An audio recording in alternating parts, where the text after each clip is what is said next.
Hi, Mark Jabin here, Medical Director for the Haywood County Health Department, and let's talk about this pandemic. I hope you're taking seriously the need to isolate if and as soon as you get sick.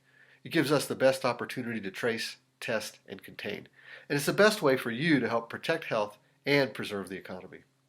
Recently, I've heard these sorts of comments from people that not only have we had few cases in Haywood County, but that none of those have been sick enough to be hospitalized.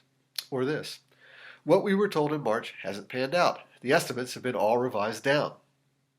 Or what about this? I don't know anyone who's had it. It just doesn't happen in rural areas. The suggestion in all these comments is we don't have to worry so much about COVID here in Haywood County. And on the surface, these are not unreasonable conclusions, but only if you're willing to dismiss some of what's going on. On Monday, for instance, the estimate of expected deaths in the U.S. was revised back up. And consider this: rural Nacogdoches County in East Texas, population 72,000, 172 cases, 7 deaths. The virus does not descend over the county like a blanket, with some getting it and some not. It spreads in clusters. One case leads to a couple of others, and those to a couple more. It only has to start with a single cluster.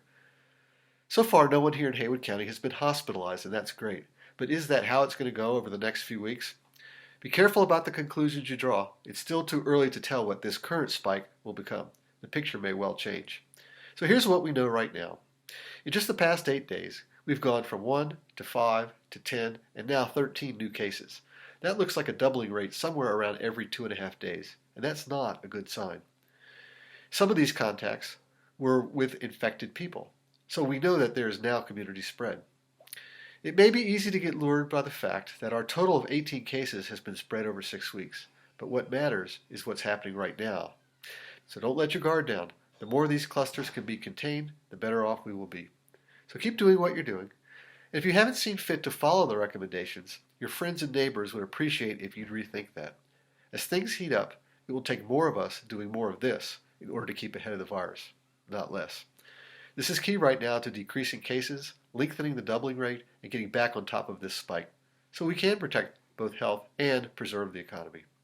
I hope you can continue to take seriously the need to isolate if and as soon as you get sick. It gives us the best opportunity to trace, test, and contain. So remember, protect yourself and protect others from you. Be well, stay emotionally connected, and physically distant.